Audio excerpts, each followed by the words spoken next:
ଏକ ଶୀତୁଆ ଅପରାହ୍ନ। ପଶ୍ଚିମ ଆକାଶରେ ସୂର୍ଯ୍ୟ ଢଳି ଢଳି ଯାଉଥାନ୍ତି। ସଞ୍ଜ ନଇଁ ନଇଁ ଆସୁଥାଏ। କଲେଜ ଗେଟ୍ ଡେଇଁ ରାସ୍ତାରେ ପାଦ ଦେଲା ସରିତା। ଯଥାଶୀଘ୍ର ମେଟ୍ରୋ ଧରି ଘରେ ପହଞ୍ଚିବାର ଲକ୍ଷ୍ୟ ନେଇ ବଡ଼ ବଡ଼ ପାହୁଣ୍ଡ ପକାଇ ସେ ଆଗକୁ ଚାଲିବାକୁ ଚେଷ୍ଟା କରୁଥାଏ। ହେଲେ ବିଫଳ ହେଉଥାଏ। କାରଣ ସକାଳୁ ଦେହଟା ଭାରି ଖରାପ ଲାଗୁଥିଲା। ପେଟ ଦରଜ ସାଙ୍ଗକୁ ଗୋଡ଼ ହାତ ଘୋଳା ବିନ୍ଧା ହେଉଥିଲା।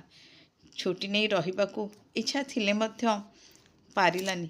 କାରଣ ପିଲାଙ୍କ ପରୀକ୍ଷା, ପ୍ରାକ୍ଟିକାଲ କ୍ଲାସ୍ ଇତ୍ୟାଦି ଥିଲା। 8 ଘଣ୍ଟାର କ୍ଲାସ୍ ଠିଆ ହୋଇ ନେବା ପରେ ଦେହରେ ସତେ ଯେମିତି ଆଉ ବଳ ନଥିଲା। ବହୁ କଷ୍ଟରେ ନିକଟରେ ଥିବା ମେଟ୍ରୋ ଷ୍ଟେସନରେ ସେ ଯାଇ ପହଞ୍ଚିଲା। ମହିଳା ଡବାରେ ଚଢ଼ିଲା। ଅସମ୍ଭାଳ ଭିଡ଼। ସତେ ଯେପରି ଭିତରେ ସୋରିଷ ପକାଇବାକୁ ଜାଗା ନଥିଲା।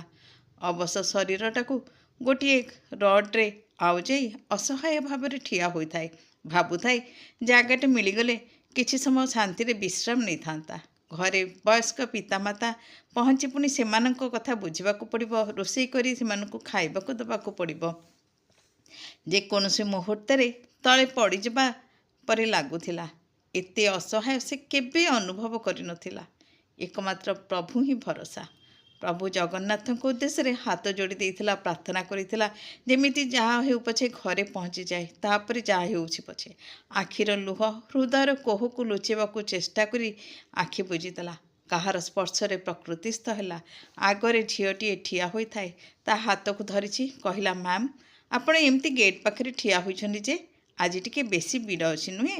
ସିଟ୍ ମିଳିଲାନି। ହଉ ଠିକ୍ ଅଛି, ଆସନ୍ତୁ, ମୋ ପାଖରେ ସିଟ୍ ଅଛି, ସେଇଠି ବସିବେ।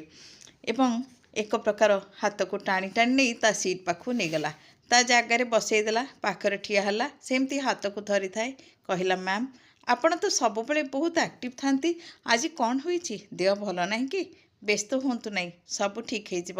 ମୁଣ୍ଡ ଆଉଁସି ଦେଉଥାଏ, ପିଠି ଥାପୁଡ଼େଇ ଦେଉଥାଏ, ଆଉ କହୁଥାଏ, ବ୍ୟସ୍ତ ହୁଅନ୍ତୁ ନାହିଁ, ସବୁ ଭଲ ହୋଇଯିବ। ଆପଣ ପରା ଭଗବାନ ଜଗନ୍ନାଥଙ୍କୁ ବିଶ୍ୱାସ କରନ୍ତି। ସେ ନିଶ୍ଚୟ ଆପଣଙ୍କ କଥା ଶୁଣିବେ। ଆପଣଙ୍କ ଉପରେ ବାପା ମାଆଙ୍କର ଆଶୀର୍ବାଦ ରହିଛି। ତା'ର କାଉଁରୀ ପରଶରେ କି ଶକ୍ତି ଥିଲା କେଜାଣି? ଶରୀରର ସମସ୍ତ ଯନ୍ତ୍ରଣା ସତେ ଯେପରି ଅପସରି ଯାଉଥିଲା ଧୀରେ ଧୀରେ। ଏକ ଅଫୁରନ୍ତି ଶାନ୍ତି ଅନୁଭବ କରୁଥିଲା ସେ। ଆଖି ବନ୍ଦ କରି ପଛକୁ ଟିକେ ଆଉଜି ବସିଥାଏ। ମେଟ୍ରୋ ଓହ୍ଲାଇବା ସମୟ ହୋଇଗଲା ଆସୁଥାଏ। ଆଖି ଖୋଲି ଝିଅଟିକୁ ଖୋଜିଲା। ହେଲେ କେତେବେଳେ ତା ହାତ ଛାଡ଼ି ଦେଇ ସେ କୁଆଡ଼େ ଚାଲି ଯାଇଥିଲା। ତାକୁ ଖୋଜି ମଧ୍ୟ ପାଉନଥିଲା ଧନ୍ୟବାଦଟିଏ ଦେବା ପାଇଁ। ସତେ ଯେପରି ଯେମିତି ଆକସ୍ମିକ ଭାବରେ ଆସିଥିଲା, ସେମିତି ଆକସ୍ମିକ ଭାବରେ ସେ